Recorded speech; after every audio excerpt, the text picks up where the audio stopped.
Hello students, इस lecture में हम लोग बहुत इंपॉर्टेंट टॉपिक डिस्कस करने जा रहे हैं जो इंपॉर्टेंट है पॉइंटर के पॉइंट ऑफ व्यू से। और पॉइंटर में ये क्वेश्चन ज़्यादातर पूछा जाता है, ठीक है, जिसका नाम है दिस पॉइंटर। नाम ही है इसका दिस पॉइंटर। और दिस जो आप लिखोगे वो सब स्मॉल में लेटर में लिखिएगा, दिस पॉइंटर। दिस पॉइंटर ये क्या होता है, दिस पॉइंट। और ये इंपॉर्टेंट है, वीडियो बहुत ही इंपॉर्टेंट टॉपिक हम लोग डिस्कस करने जा रहे हैं जिसका नाम है दिस पॉइंटर। देखिए दिस पॉइंटर जो है, दिस जो है आपका वो एक कीवर्ड है। मींस जैसे आपका इंट होता है, वॉइड होता है, उस तरह का कीवर्ड है। तो अगर दिस आपका कीवर्ड है मतलब आप दिस को जो लिखोगे वो स्मॉल लेटर में लिखोगे। और ये जो कीवर्ड है वो C++ में इंट्रोड्यूस्ड किया गया है। मतलब C लैंग्वेज में यूज नहीं किया गया था, ये पहली बार यूज किया गया था C++ लैंग्वेज में। तो पहला लाइन तो आपको मिल गया कि दिस जो है वो एक कीवर्ड होता है जो इंट्रोड्यूस्ड किया गया है इस लैंग्वेज में, C++ प्रोग्रामिंग लैंग्वेज, ये पता है, ठीक है। नेक्स्ट दिस का हम लोग यूज क्यों करते हैं? तो दिस जो है वो रिट्रीव करता है, एक्सेस करता है करेंट ऑब्जेक्ट एड्रेस को। मतलब अगर आप पॉइंटर पढ़ रहे हो इसका मतलब हम लोग एड्रेस के साथ काम करेंगे। तो दिस जो आपका है वो रिटर्न करेगा करंट ऑब्जेक्ट एड्रेस को। मतलब जो आप प्रेजेंट टाइम में एड्रेस यूज करेंगे उस एड्रेस के ऑब्जेक्ट को ये रिटर्न करेगा, पहला यूज। दूसरा यूज इसका ये है कि ये लोकल वेरिएबल और डेटा मेंबर के बीच में डिफरेंस बताता है। लोकल वेरिएबल और डेटा मेंबर क्या होता है? अगर आपका कोई वेरिएबल क्लास के अंदर है डिक्लेयर किया हुआ तो वो आपका कहलाएगा डेटा मेंबर, और कोई वेरिएबल फंक्शन के अंदर है तो वो आपका कहलाएगा लोकल वेरिएबल, ठीक है। तो उसके बीच में ये डिफरेंस बताता है कि क्या दोनों में अंतर है, डिस्टिंग्विश बताने के लिए यूज किया जाता है। तो कब ये यूज किया जाएगा? जब दोनों जगह पे सेम वेरिएबल यूज किया जाएगा। मतलब आप डेटा मेंबर में भी ए का यूज कर रहे हो, बी का यूज कर रहे हो, लोकल वेरिएबल में भी ए और बी का यूज कर रहे हो। तो कंपाइलर को नहीं पता चलेगा कि किसका हम लोग यूज कर रहे हैं, क्लास वाला वेरिएबल यूज कर रहे हैं या फंक्शन वाला वेरिएबल यूज कर रहे हैं। तो उस केस में जो हम लोग का C++ कंपाइलर है वो कंपाइलर कंफ्यूज कर जाएगा। समझ में आ रहा है? तो उस प्रॉब्लम को सॉल्व करने के लिए हम लोग दिस पॉइंटर का यूज करते हैं। दिस पॉइंटर क्या करता है? आइडेंटिफाई करता है डेटा मेंबर्स को कि ये जो वेरिएबल है वो आपका डेटा मेंबर है। देखिए डेफिनेशन से पहले हम लोग प्रोग्राम समझेंगे, क्योंकि इसका जो प्रोग्राम अगर आप समझ गए तो इसको आप डिफाइन कर सकते हैं। देखो इधर छोड़ रहे हैं, यहाँ पे हम लोगों ने थ्योरी डिस्कस करेंगे, लिखेंगे। सबसे पहले आप इसका एक प्रोग्राम समझ लेंगे कि दिस पॉइंटर का प्रोग्राम हम लोग किस तरह से बनाएंगे और इसका काम क्या है।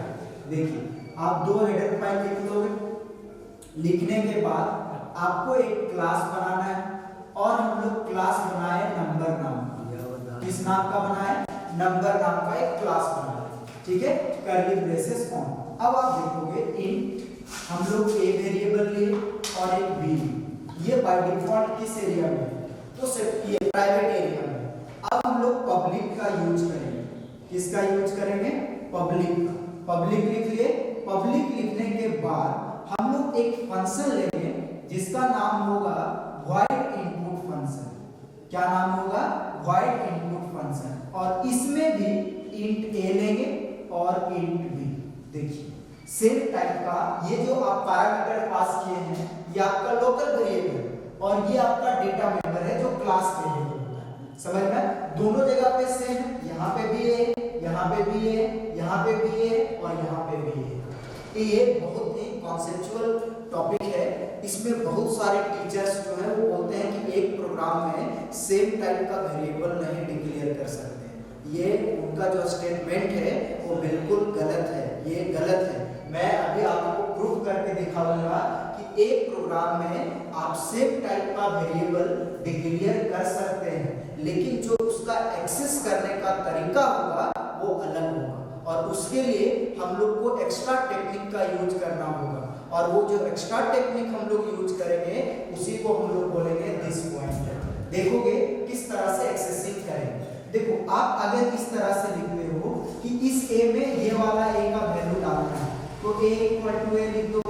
अभी लिख दोगे आपको लगेगा परफेक्ट, लेकिन ये गलत है। हम अभी अभी आपको लिख करके बता रहा हूँ कि कैसे गलत होगा, वो मैं आपको प्रूव करके दिखाऊंगा। अब ये बी है, तो बी में, इस बी में हम लोग ये बी वाला को वैल्यू रख देंगे।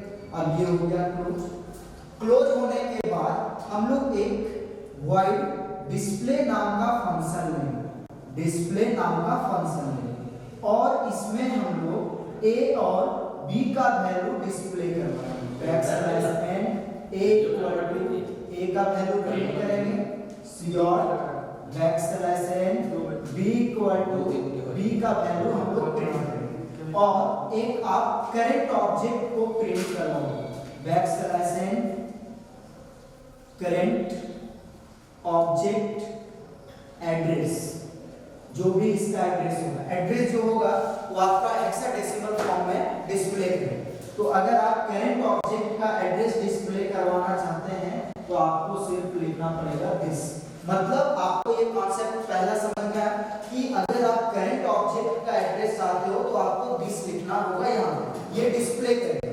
लेकिन ये आप जब लिखोगे तो आपको लगेगा कि ये प्रोग्राम बिल्कुल करेक्ट है, लेकिन जब हम लोग इसका वाइड मेन बनाएंगे तो आप एग्जीक्यूशन फ्लो देखिएगा इसका क्या होगा। ये कर्ली ब्रेसेस ऑन हुआ, ठीक है, और हम लोग ऑब्जेक्ट बना रहे हैं इसका नंबर टाइप का हम लोग ऑब्जेक्ट बनाए ओबीजे। अब आप जब कॉल करोगे किसको, इनपुट फंक्शन को, तो ओबीजे डॉट इनपुट को कॉल कर लिए होंगे। आपको ये पता है कि जैसे फंक्शन कॉलिंग होता है, कॉल होता है, वैसा ही फंक्शन का एग्जीक्यूशन स्टार्ट होता है, तो ये फंक्शन आपका एग्जीक्यूट करेगा। लेकिन यहाँ पे दो पैरामीटर है, तो इस फंक्शन को कॉल करने के लिए यहाँ पे आपको दो आर्गुमेंट चाहिए, तो हम लोग दो आर्गुमेंट पास करेंगे, 4 और 2। चलो पास कर दी। अब ये फंक्शन जैसे यहाँ पे कंट्रोलर को लाएगा, यहाँ पे आने के बाद एक मेमोरी बनेगा ए के लिए और एक बनेगा बी के लिए। तो एक ए के लिए मेमोरी बना और एक बी के लिए मेमोरी बना, और ये जो दो हम लोग ये आर्गुमेंट यहाँ पे पास किए हैं 4 और 2, ये वेरिएबल में आकर के असाइन हो जाएगा, जिसका 4 होगा और 2 होगा। ये आपको समझ में आया। उसके बाद आप देखोगे जब हम लोग प्रोग्राम जैसे ऑब्जेक्ट क्रिएट किए, ये डेटा मेंबर का एक ऑब्जेक्ट बना, यहाँ पे भी ए का ऑब्जेक्ट बना और बी का एक मेमोरी बना। मेमोरी बनने के बाद आपको पता है आप क्या कर लो कि ए वाला, इस ए वाला वैल्यू इस ए में डाल दो। आपको तो ये लग रहा है कि हमने इस ए का वैल्यू इस ए में डाल रहे हैं, तो जैसे आप असाइन करोगे वैल्यू, तो ये वैल्यू को ओवरराइट कर देगा और यहीं पे 4 को क्या कर देगा, असाइन रख देगा इसमें। और इस बी को आप इस बी में डालोगे तो आपको लग रहा होगा हम लोग इसमें असाइन कर रहे हैं वैल्यू को, लेकिन ये नहीं, इसको भी ओवरराइट कर देगा। तो ये क्या प्रॉब्लम है, ठीक है। दोनों वेरिएबल जब सेम टाइप का रहेगा तो ये प्रॉब्लम आपका जनरेट होगा। तो इसको हम लोग सॉल्व कैसे करेंगे, तो सॉल्व करेंगे दिस पॉइंटर यूज करके। आप अगर डेटा मेंबर में वैल्यू को असाइन करना चाहते हैं तो आपको दिस लिखना होगा और एक्सेस करना होगा दिस एरो। आपको पता है कि जब भी हम लोग पॉइंटर यूज करते हैं तो डेटा मेंबर को एक्सेस करते हैं एरो ऑपरेटर के हेल्प से। तो a इक्वल टू ए, अब जो ये a है इसका वैल्यू इस a में जाएगा और दिस मतलब ये डेटा मेंबर वाले में वैल्यू को असाइन करेगा, लोकल में असाइन नहीं करेगा। तो इसमें कितना आ जाएगा 4। और अगर आपको चाहिए b में वैल्यू असाइन करना है तो आप लिखोगे this arrow b equal to b। अब ये वैल्यू चला जाएगा किसमें, आपका b में, मींस इसमें आ गया, तो ये तो वैल्यू ओवरराइट नहीं होगा, ये काम इसका हो गया। लेकिन अब जब इसका एग्जीक्यूशन कंप्लीट होगा, आपको पता है कि जब फंक्शन का एग्जीक्यूशन कंप्लीट होता है तो ये डायरेक्टली कॉलिंग प्लेस पे पहुंच जाता है, मतलब जहां से कॉल हुआ था वहीं पे चला जाएगा वापस, ठीक है। और जैसे वापस जाएगा ये मेमोरी ऑटोमेटिकली आपका डिलीट हो जाएगा। समझ में आया, मतलब लोकल मेमोरी जो होता है, लोकल वेरिएबल का मेमोरी जो होता है ऑटोमेटिकली डिलीट हो जाता है जब आपका फंक्शन का एग्जीक्यूशन कंप्लीट हो जाएगा। समझ में आया, फंक्शन का एग्जीक्यूशन जैसे कंप्लीट होगा ये मेमोरी ऑटोमेटिकली डिलीट हो जाएगा। अब ये कॉल, तो आपको ये लॉजिक आया समझ में, दिस का यूज कब करेंगे, जब हम लोग डेटा मेंबर और लोकल वेरिएबल सेम नाम का डिक्लेयर करेंगे, एक ही क्लास तब हम लोग को डेटा मेंबर को आइडेंटिफाई करने के लिए, ये डेटा मेंबर को आइडेंटिफाई करने के लिए कौन सा कीवर्ड यूज करना होगा, दिस कीवर्ड का यूज करना होगा, तब इसमें आप वैल्यू असाइन कर सकते हैं। क्लियर है कॉन्सेप्ट? अब आप जब कॉल करोगे ना इसको, अच्छा ये मेमोरी रहने देते तो आपको दिखेगा और पता भी चलेगा कि ये बना कितना आया था 4 ना इसमें, और बी इसमें कितना आया, ये जब एग्जीक्यूशन कंप्लीट हुआ तो ये मेमोरी डिलीट हो। अब यहाँ पे जाएगा, उसके बाद आप दूसरे फंक्शन को कॉल करोगे, क्या नाम है, डिस्प्ले, डिस्प्ले फंक्शन को कॉल करो। तो जैसे कॉल करेंगे ये कॉल हो जाएगा और ए का वैल्यू प्रिंट करेगा। तो क्या ये ए का वैल्यू प्रिंट करेगा लोकल का? नहीं, लोकल तो खत्म हो गया, इसका स्कोप यहाँ से लेके यहीं तक है, और ये जो ए और बी का है इसका स्कोप पूरे प्रोग्राम के अंदर, पूरे क्लास के अंदर तक है। तो इसका वैल्यू क्या देगा बताइए, a इक्वल टू क्या दे देगा, कितना आया था 4, और b इक्वल टू 2, और क्लास का जो करंट ऑब्जेक्ट का जो एड्रेस है वो हेक्साडेसिमल फॉर्म में देगा, जो आपको सिस्टम मैनेज करता है, हम लोग मैनेज नहीं करते। और लास्ट में क्या हो जाएगा, तो बताओ ये तो था दिस पॉइंटर का यूज। तो दिस पॉइंटर में हम लोग क्या क्या सीखे, दिस पॉइंटर में हम लोग ये सीखे कि दिस पॉइंटर जो है, ठीक है, वो एक कीवर्ड होता है दिस, जो इंट्रोड्यूस्ड किया गया है C++ में। इसका यूज किया जाता है करंट ऑब्जेक्ट एड्रेस को रिट्रीव करने के लिए और डेटा मेंबर और किसमें, लोकल वेरिएबल में डिफरेंस बताने के लिए, जब दोनों क्या रहेंगे, सेम रहेंगे। समझ में आया? वही हम लिखेंगे। देखो अगर इसका डेफिनेशन पूछता है तो क्या लिखेंगे, हम लोग ये लिखेंगे दिस, जब भी लिखोगे स्मॉल लेटर में, इसीलिए स्मॉल में लिखेंगे। क्या लिखेगा, दिस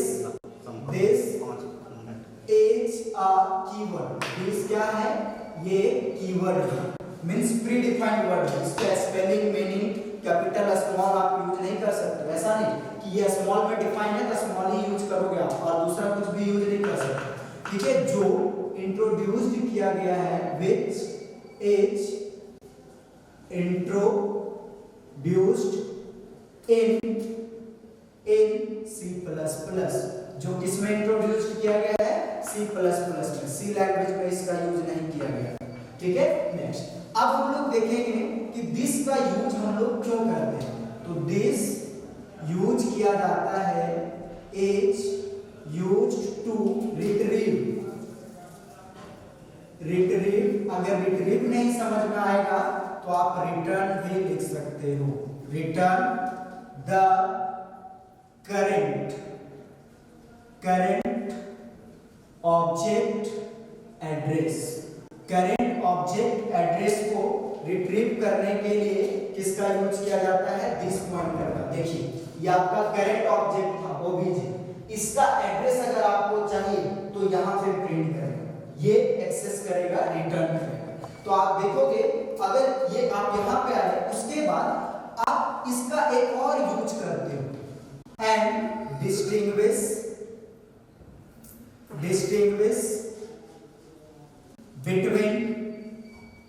बिटवीन डेटा मेंबर्स, ये लिखेंगे हम लोग, data members and local variables. ये डेटा मेंबर और लोकल वेरिएबल के बीच में डिस्टिंग्विश मतलब अंतर बताने के लिए यूज किया जाता है। कब, जब when the both are declared, जब दोनों डिक्लेयर किया जाएगा with the same name, जब दोनों एक नाम के जैसा डिक्लेयर किया जाएगा, तब हम लोग किसका यूज करेंगे, दिस पॉइंटर का यूज करेंगे। समझ में आया? आप यहाँ पे पॉइंटर ऐड कर दोगे तो बेटर रहेगा, दिस पॉइंटर ये लिख दीजिएगा। और इसका मतलब क्या होगा, क्या अंतर बताएगा, तो आप ये लिख सकते हो, that means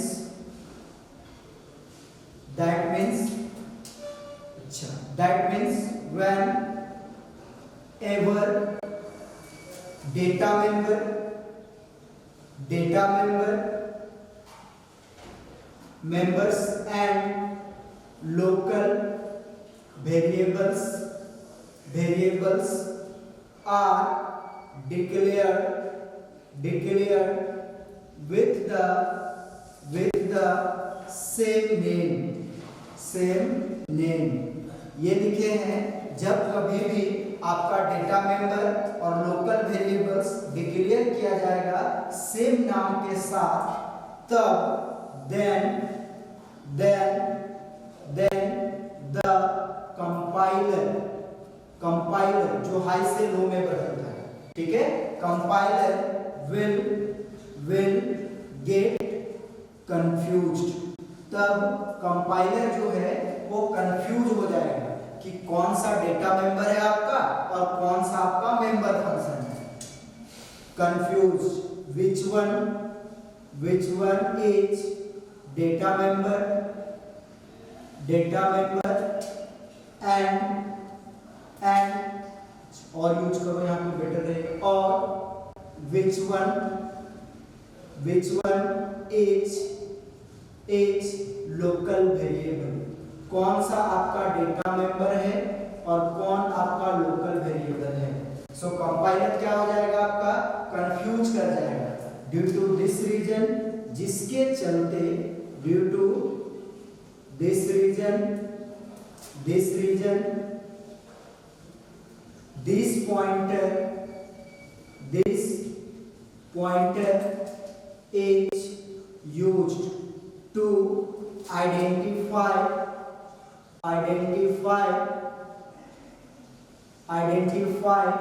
the data members।